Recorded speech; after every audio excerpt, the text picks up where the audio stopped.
আসসালামু আলাইকুম। পাওয়ার presents power pack অ্যানালিসিসের সকলকে আমন্ত্রণ।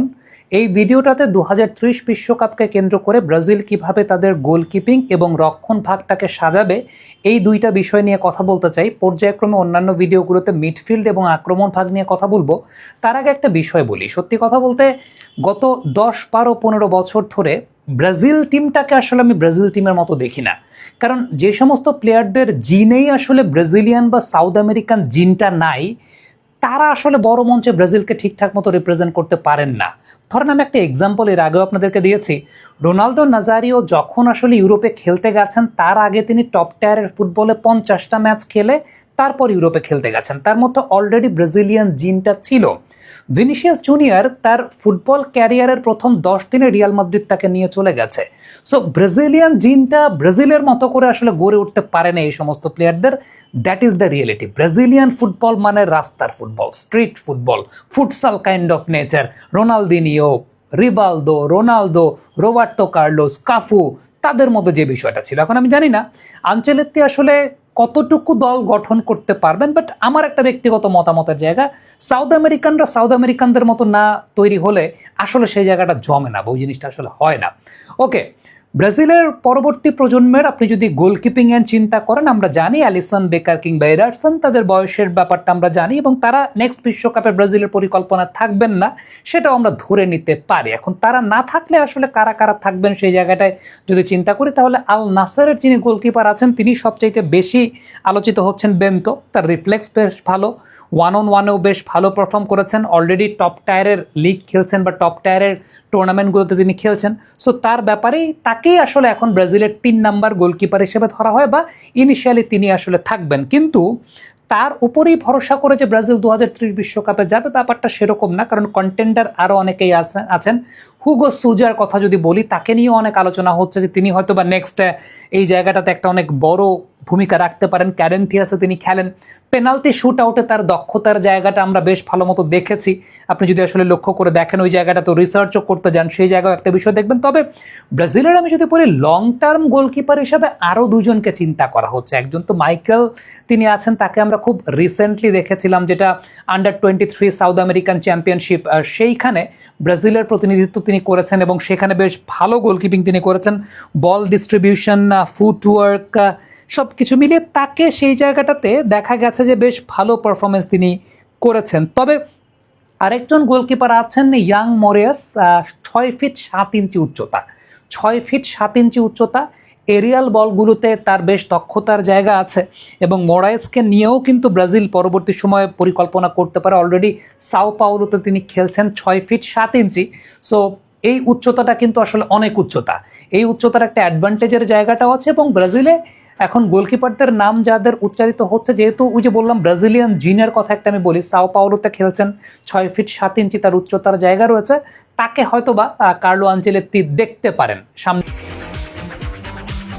বাবা, এত এনার্জি কই পাও? এই পাওয়ার চুমুকে অ্যাকশন দিনগুলোতে হয়তোবা তাকে সেই জায়গাটা দেখা যেতে পারে। এখন দেখেন ব্রাজিলের সবচেয়ে ডিসঅ্যাপয়েন্টিং জায়গা যদি আপনি বলেন, আমার কাছে ব্যক্তিগতভাবে মনে হয় ব্রাজিলের রক্ষণ ভাগ, বিশেষ করে যে দুই ফুলব্যাক এই বিশ্বকাপে ব্রাজিলের হয়ে খেলেছিলেন।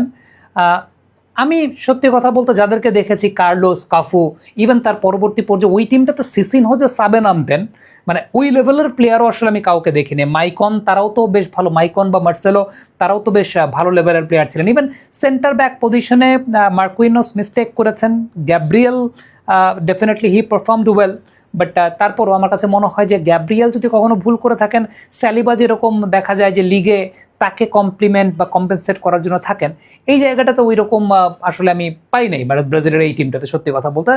সো আপনি যদি ব্রাজিলের, আমি যদি একদম সেন্টার ব্যাক পজিশন দিয়ে চিন্তা করি, সেন্টার ব্যাক পজিশনে গ্যাব্রিয়েল ডেফিনেটলি, তার উপরই আনচেলত্তি ভরসা রাখবেন। He will be the leader, maybe he might be the captain of the side, সেরকমও হতে পারে। গ্যাব্রিয়েলের ব্যাপারে আমরা তো সবাই জানি। এডার মিলিতাও, তার অটো চয়েস, তিনি হয়তো বা সেই জায়গাটা চলে আসবেন। এবং এডার মিলিটাওয়ের একটা অনেক বড় বৈশিষ্ট্য জায়গা আছে, তিনি রাইট ব্যাক হিসাবেও কিন্তু খেলতে পারেন। যদি 3-ম্যান ডিফেন্সিভ লাইন নিয়ে কখনো খেলতে হয়, Eder Militao will be a very vital factor. তিনি হয়তো বা তখন রাইট ব্যাকে শিফট করবেন, বা তার সেই ভার্সেটালিটির জায়গাটাতে আছে। রিয়াল মাদ্রিদ তিনি খেলেন, অলরেডি ইউরোপের টপ টায়ারের লিগে খেলেন, বাট টপ ফুটবল সম্পর্কে তার ধারণার জায়গা আছে। লুকাস বেরালদোর ব্যাপারে আলোচনা হচ্ছে, প্যারিস সেন্ট জার্মাইতে তিনি খেলেন। তিনি বল প্লেয়িং অ্যাট্রিবিউটটা খুব ভালো এবং লেফট ফুটেড। এর আগে যে দুজনের কথা আমি এডার মিলিটাওয়ের কথা বললাম, এডার মিলিটাও যেহেতু রাইট ফুটেড, আমি আরেকটা অপশনের কথা ওই জায়গাটায় লুকাস বেরালদোর ক্ষেত্রে বলছি, তিনি লেফট ফুটেড প্লেয়ার। সো তিনিও এই জায়গাটা আনচেলত্তির চয়েসের জায়গায় থাকবেন। আরও একজন লেফট ফুটেড প্লেয়ারের কথা বলতে চাই, যিনি হচ্ছেন মরিলো, নটিংহাম ফরেস্টের তিনি খেলেন। ফিজিক্যালি খুব স্ট্রং, 1 ভার্সেস 1-ও যদি তাকে আপনি দেখে থাকেন না, সেই জায়গায়ও তার বেশ ভালো অ্যাট্রিবিউটের জায়গা রয়েছে। সো ব্রাজিল হয়তো বা আগামী দিনগুলোতে এদেরকে কেন্দ্র করেই ইনিশিয়াল স্টেজটা 2026-এর পরে তারা হয়তো বা যেতে চাইবে। তবে আমার কাছে মনে হয় যে সবচেয়ে ইম্পর্টেন্ট ব্যাপার ব্রাজিলের ফুল ব্যাক নিয়ে আলোচনা করাটা। রাইট ব্যাক, লেফট ব্যাক এই বিশ্বকাপে যা দেখেছি, সত্যি কথা বলতে নট কনভিন্সিং। সো যদি ফুল ব্যাক নেমে আলোচনা করি, এবং প্রথমে আলোচনা করতে চাই ওয়েসলি ফ্র্যাঙ্কাকে নিয়ে। 22 বছর বয়সী প্লেয়ার, রোমাতে তিনি খেলছেন। ওভারল্যাপিং খুব ভালো করেন, ক্রসিং খুব ভালো করতে পারেন। ব্রাজিলিয়ান স্টাইল ফুটবল যেটাকে বলা হয়, সেই ব্রাজিলিয়ান স্টাইল ফুটবলটা as a right back position player তিনি বেশ ভালো করতে পারেন। এবং আপনি যদি তার প্লেয়িং অ্যাট্রিবিউটগুলো দেখেন, সেটা কিন্তু এক ধরনের ব্যাপার আছে। ভ্যান্ডারসনের ব্যাপারেও অনেকে কথা হচ্ছে, মোনাকোতে খেলেন, ট্যাকটিক্যাল ব্যালেন্স তার মধ্যে রয়েছে। তাকেও আঞ্চলিতে হয়তো বা দেখবেন, বা তার দিকেও হয়তো বা থাকবে নজর। দেন ইয়ান কৌতোর কথাও আসবে, ডটমুন্ডে তিনি খেলছেন, টপ টায়ারের টিমে অলরেডি তিনি খেলেন। তার সেই প্লেয়িং অ্যাট্রিবিউট আছে ব্রাজিল টিমের মধ্যে ডমিনেট করার জন্য। ইভেন আর্থারের কথা যদি আপনি বলেন, আর্থারের কিন্তু আসলে ওপরের দিকে খেলার অবস্থাও রয়েছে, অর্থাৎ ওপরের দিকেও তিনি খেলতে পারেন, বা মিডফিল্ডেও তিনি খেলতে পারেন। আমার মনে আছে 2010 বিশ্বকাপে দানি আলভেসকে মিডফিল্ডে খেলানো হয়েছিল। সো ওই ভার্সেটালিটির জায়গাটা তার মধ্যে আছে। এবারে লেফট ব্যাক পজিশন নিয়ে যদি কথা বলি, লেফট ব্যাক পজিশনটায় অনেকগুলো কন্টেন্ডার আছেন। সেই কন্টেন্ডারদেরকে নিয়ে কথা বলতে চাই। অনেকে আছেন যাদের বয়স হয়তো বা অনেক হয়ে গেছে, যারা খুব পরিচিত মুখ, তাদের বাইরেও কিছু প্লেয়ারকে নিয়ে কথা বলতে চাই। যেমন অ্যাবনার ভিনিসিয়াসকে নিয়ে অনেক কথাবার্তা হচ্ছে। He is not Marcelo like, but inverted left back হিসাবে তিনি খেলতে পারেন। লিওতে তিনি খেলছেন এই মুহূর্তে।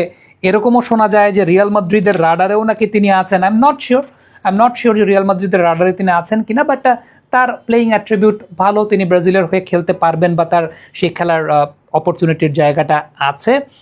আরানার ব্যাপারে বলা হচ্ছে এই মুহূর্তে তার বয়সটা যদিও আসলে 29, তারপর অ্যাথলেটিকো মিনেরাওতে তিনি খেলছেন, ক্রস করতে পারেন, অ্যাগ্রেসিভনেসটা তার মধ্যে আছে, সেই ব্যাপারটাও খুব ইম্পর্ট্যান্ট একটা ব্যাপার। আবারও বলছি যে বয়স একটা ফ্যাক্টর, যে ব্রাজিল কিন্তু আসলে এই পজিশনগুলোতে একটু বেশি বয়সী প্লেয়ারদেরকে নিয়ে খেলার জন্য, সেটা ব্রাজিলের জন্য আবার হিতে বিপরীত হয় কিনা, আঞ্চলিক কীভাবে চিন্তা করবেন লং টার্ম প্রসিডিওরে, সেটাও একটা বিষয়। তবে এই মুহূর্তে যেই প্লেয়ারটাকে সত্যি কথা বলতে বলা হচ্ছে মার্সেলো কাইন্ড অফ প্লেয়ার, বা মার্সেলো টাইপের প্লেয়ার, বয়সটাও খুব কম, এবং আমরা যদি বয়সভিত্তিক দল চিন্তা করি, সেখানেও তার সাকসেস রয়েছে। আমরা আন্ডার-20 টিমেও তার পারফরমেন্স দেখেছি। কাইকি ব্রুনো, আপনি যদি একটু দেখেন কাইকি ব্রুনোর প্লেয়িং অ্যাট্রিবিউট, অনেকটা মার্সেলোর সঙ্গে আপনি মিল পাবেন। স্পিড, কন্ট্রোল, ফাইনাল থার্ডে গিয়ে আক্রমণের যোগান দেওয়া, সব কিছুই কিন্তু তার মধ্যে রয়েছে, এবং সেই কাজটা তিনি আসলে করেন বা করতে পারেন। তাকে বলা হচ্ছে আসলে next Marcelo kind of player. হয়তো বা লং টার্ম চিন্তা করলে তাকে কেন্দ্র করে ব্রাজিল এক ধরনের চিন্তাভাবনার জায়গাটা করলেও কিন্তু করতে পারে। আরেকজন প্লেয়ারের কথা আমি বলবো যে কাউয়া প্রাতেস। এই প্লেয়ারটা লম্বা, প্রায় 6 ফিট 2-3 ইঞ্চির মতো লম্বা, বয়সটা এখন কম, এবং আগামী ওয়ার্ল্ড কাপ আসতে আসতে 22-23 বছর বয়স হয়ে যাবে। বরুশিয়া ডটমুন্ডের প্লেয়ার, ইউরোপের টপ টায়ারের প্লেয়ার।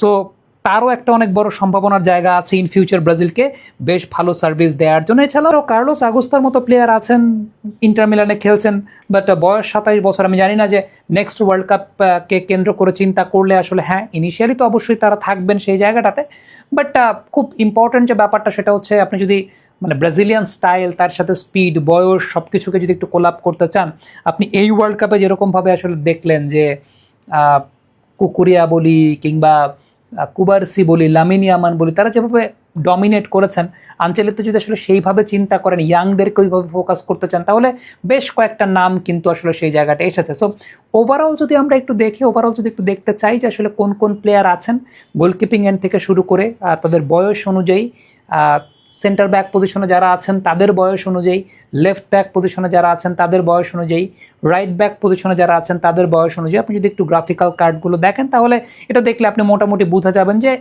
আগামীতে ব্রাজিলের আসলে এই পার্টিকুলার পজিশনগুলোতে কারা আছেন, সেই জায়গাটাতে কাদের দিকে আপনি সামনের দিনগুলোতে নজর রাখতে পারেন। So that is it. আমরা এটা একটা সিরিজ কন্টিনিউ করতে চাই যে এরপরে মিডফিল্ড পজিশনে আসলে কারা আছেন, কাদের দিকে আপনি নজর রাখতে পারেন, ফরওয়ার্ড পজিশনে কারা আছেন, কাদের দিকে নজর রাখতে পারেন। সো আশা করছি অনফিল্ডের সঙ্গেই থাকবেন।